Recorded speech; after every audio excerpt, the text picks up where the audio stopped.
What is up guys, and welcome back to the channel. So apologies straight away for the title of this one. I really didn't know what to call this video, so I hope the title is clear enough in terms of explaining what this video is about. In this video, what I want to talk about is all the additional options that we've got under all the buttons on the lower half of the SP. So we've got the 20 pads down here, we've got the 16 pads for your samples, and then the 4 along the side here as well. And as you can see, every single one has got an additional option underneath. So I'm not going to go into an insane amount of detail about each one. Some of them are really easy to explain anyway, but others, there may be areas which I can probably do a whole video in itself in. So I'll do a brief overview of those ones, but yeah, later on down the line I may do them in more detail. So to start off with, a nice easy one. The first one is fixed velocity, and basically now on the SP404 MKII you can choose between having fixed velocity or not. So if you hold the shift button, and by the way you need to hold the shift for every single option to activate these options here. So the first one is shift fixed velocity off, and if we press it again, fixed velocity on. So if you're familiar with samplers, very straightforward stuff. Basically, the harder I hit the pad, the louder it will be. The softer I hit it, the quieter the sample will be. So I'll try and do a demonstration here with one of these pads.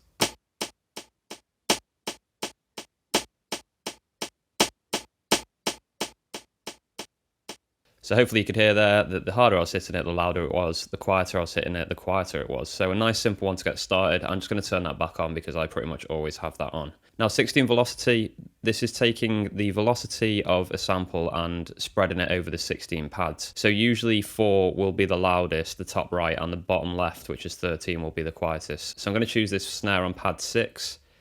And I'm going to do shift 16 velocity, and you can see here it's saying pad A6, and you can also see that it gives you a graph of the velocity. So 127, which is always usually the loudest on an SP, right down to 1, and you can see the intervals that it's doing that at as well. So if I go up through this,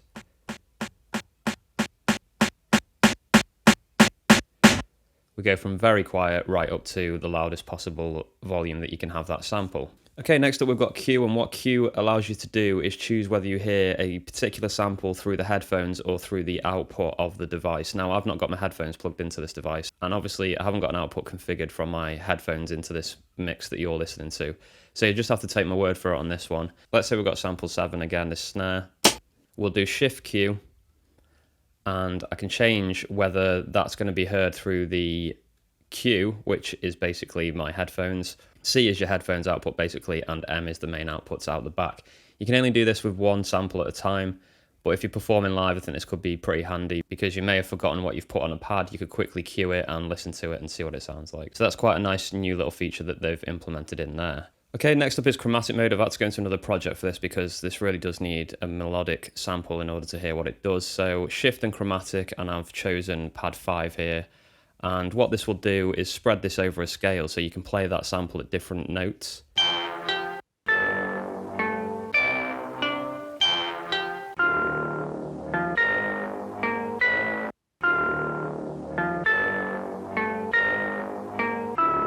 You can get some quite interesting ideas with that. And you can use the value dial as well to change the key range that you're playing in as well. So if you play around with the dial, you can go lower. And if you change it up, it gets higher.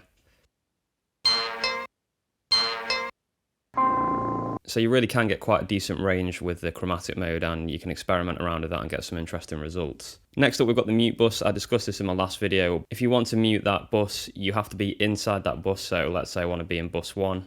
I've got bus 1 highlighted. If I do shift and bus, it will mute bus 1. If I go to bus 2, which I can tell now because it's flashing, and do shift bus, it mutes bus 2 as well. So that's nice and straightforward. And yeah, if you want more information about the bus effects, check out my previous video to this one. There's loads of information about how that workflow works. Exchange is something that we're already used to from the A and the SX. So if you do shift exchange, you can change the position of 2 pads. You can swap them over. Whether you want to swap that with another sample, or you may just want to swap it with somewhere blank, that's entirely up to you. But let's say I swap 1 and 5. So 1 was a hi-hat, 5 was a snare. If I swap these 2 over, and you do copy. So this is one of the bugbears I was talking about with having to learn new shortcuts and things, because you don't press record to confirm it anymore, you press copy. You can see it's flashing here, so I'm going to hit that, and now let's hear. You can hear that those 2 have been exchanged. I'm just going to go ahead and quickly exchange those back because they're not the position that I want them to be in. And there you go, it's super simple to do and it's super fast, but yeah, you just have to remember now that copy is what you use to confirm it, not record. Okay, Init Param, this is actually quite a useful one. I haven't used it that much yet, but I just looked up what it was for this video and it is quite useful. So let's say, for example, we've got this snare and we change the start point. And let's say we change the pitch as well. So we're experimenting around with that for a beat. I'm not saying you want your snare to sound like that, but maybe you're experimenting around with it and you don't like what you've done and you just want to start again from scratch, basically. All you have to do is make sure you've hit that pad last.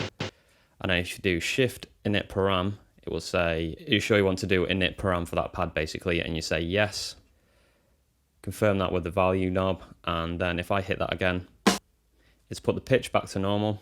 And it's taken off those start and end points as well and reset them back to the defaults. A very useful little feature that, and I think I'll be using that a lot more now that I know what it actually does. Up next underneath 7 is pad link. This is an interesting one. This allows you to play multiple samples at the same time. Again, this is something I've not really used that much yet.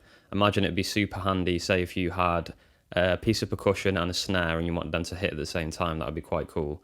So on this one I've imported some percussion sounds. It's actually some keys. These are from my Lo-Fi Drums Volume 3 pack and I'm going to layer them over a snare. So I've got this sound and I've got a snare, 6, and I'm going to use pad link. I'm going to choose 6 and 16.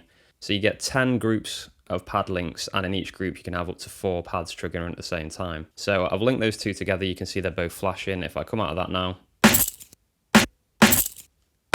you can see whichever pad I hit there, both of them hit at the same time. Really nice little feature. And if you want to take that off, you actually have to go into the pad link and hit them and it takes it out of the bank. Now these don't correspond to the banks whatsoever. They're just little groups and they've got the same name as the banks. So don't be confused by that. You can have C working in A if you wanted to. I try and tend to keep mine related to whatever bank I'm in to try and make things a little bit more organized. So for example, you could go ahead and use more than one pad link group in the same bank. Okay, next up is mute groups, and this is something you'll definitely be using a lot. It's something that I've used basically on every single beat since I've bought this device.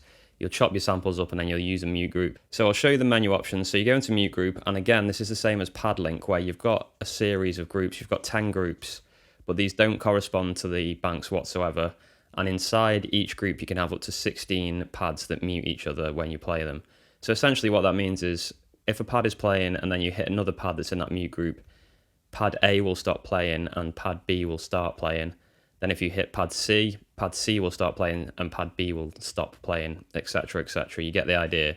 So if I go to another project right now, I can just show you this in action.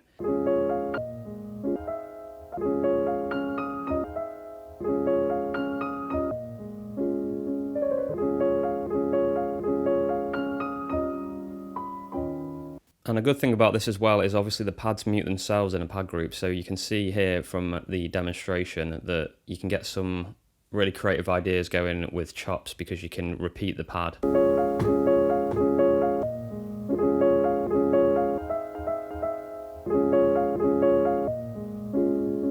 Okay, so hopefully those examples show you how mute group works.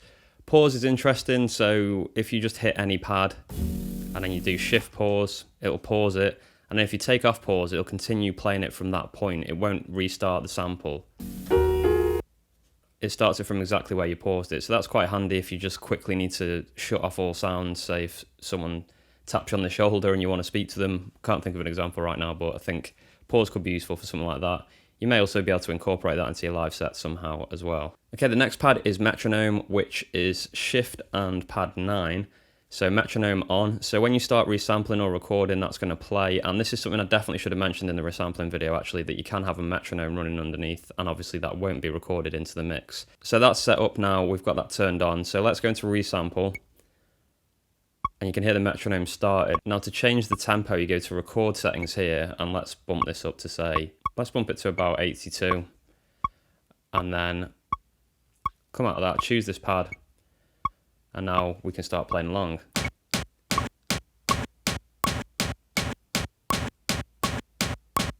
Okay, and I've recorded that along to the metronome.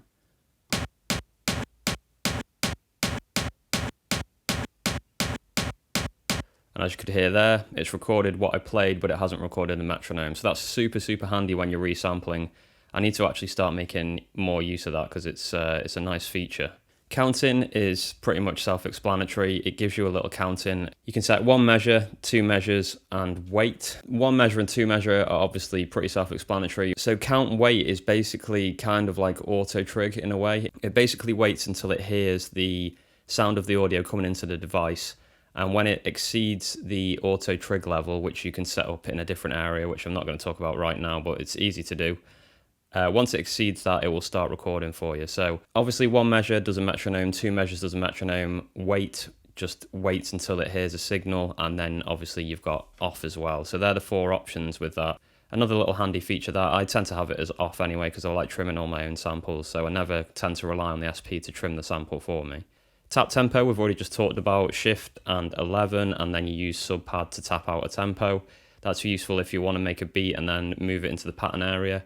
Or like I've just shown as well, it's useful if you're resampling and you want to use the metronome. Gain gives you some options to change gains, so shift and gain. Attenuator is basically listening to the input, and if you're getting a lot of crackle or a lot of feedback, then you can change this and it kind of tries to deal with that. It actually lowers the input level a little bit. So if your input is clipping a lot when it's coming into the unit, you can go into attenuator and turn that on, and hopefully it'll help clear up some stuff in there. Noise gate reduces the noise floor in the signal input from the line in and input jacks. So if you're having problems with noise, you can play around with this setting and it allows you to hopefully get rid of the noise that you're getting coming into this unit.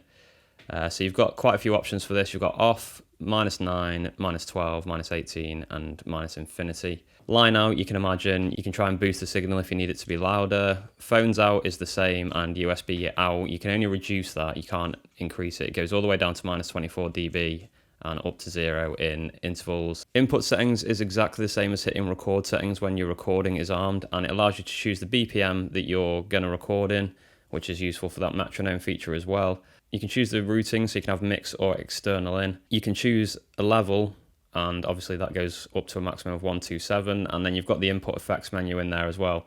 It's the same style as in the bus effects settings, and there's a number of different options in there. There's a few effects which aren't in the MFX list: auto pitch, vocoder, and the GT amp sim.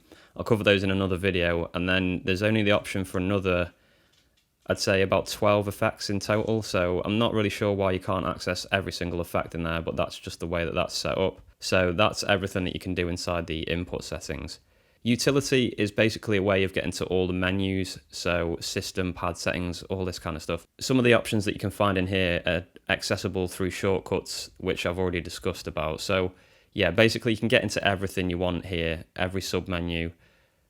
So system, for example, we've just been in gain, so it's just defaulted to that, but you've got general, click, MIDI settings, gain settings, you can see the version.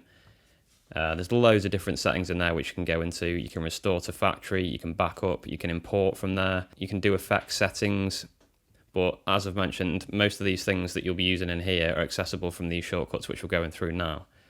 So import export is 14, that's pretty self-explanatory. You can import from the SD card, you can import samples and projects, and you can export samples and projects as well, and you can format your SD card from that menu too. Pad settings is an interesting one, shift and 15. So inside here you can set all kinds of different settings. Now I'm just going to head out and quickly turn off fixed velocity and then head back into there.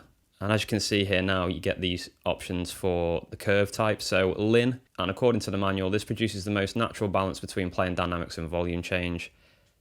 EXP, which I think may be exponential. Compared to Lin, playing strongly produces a greater change in volume. Log does the opposite. It says compared to Lin, playing softly produces a greater change in volume. And then we've got fix as well, which is obviously the same as fixed velocity. So if you never want to have to turn fixed velocity on, if you always want it like that, you could just set it here, I guess. Threshold underneath, this sets the minimum sensitivity of the pads at which the trigger signal is received only when a pad is struck with at least a certain amount of force. So that's quite a mouthful. So this could be used to prevent a pad from sounding due to vibrations from other pads. That's definitely happened to me. I've had audio playing through this when I'm using it as an audio interface, and randomly a pad will just trigger and start playing something. It's really, really creepy and scary. So that's something that I probably need to turn up here. I've only got my threshold set to 1, which is the minimum, so maybe I could turn that up. So I'll experiment with that when I'm not recording a video. So with gain, it says about this, the sensitivity is adjusted with the curve as is. The larger the value, the greater the sensitivity is when playing the pads. So you can basically change the sensitivity of the pads in here. And as you can see, it goes well, it looks like, yeah, it goes all the way from 0 to 100. So you've got a good range there of sensitivity. So if you wanted to go in and dial in those settings for you, because it's kind of different for everyone, I guess, then you can do that in here.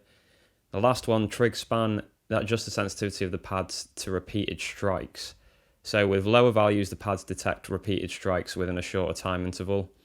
Set the value higher if you don't want the pad to accidentally detect repeated strikes. So yeah, that's just basically the sensitivity of repeated strikes on the pad. So we're nearly there now, guys. Shift effect settings, I talked all about this in my previous video, so if you want to find out more about that, go and check out the previous video. But that's where you control everything to do with your bus settings, and that's where you control bus 3 and 4 as well. And finally, project, we made it all the way to the end. That just lets you change between projects. By the looks of it, you can have up to 16 projects at a time. You can see here I've got 7 on the go at the moment, and you can hop between them really quickly. It's really nice. You can copy projects here as well, and you can delete them. So that's basically where you do all your hopping between projects. And we made it, guys. That's it for this video. I think this has ended up being quite a long one. We'll see what happens after I've edited it. Obviously, I'm just recording right now, but I think it's gone on for about 20 minutes. So hopefully I can cut it down in the editing and get that a bit shorter for you guys. Again, I hope this was useful information. I'm just going to wrap this one up really quickly and say thank you very much for watching. And also, if there's anything in particular you want to see about this device now, let me know, because I've done quite a few videos about this now. I know that pattern select is something that I need to talk about, but yeah, let me know in the comments below if there's anything in particular you want to see. But apart from that, guys, I'll be back very soon with more content. Peace!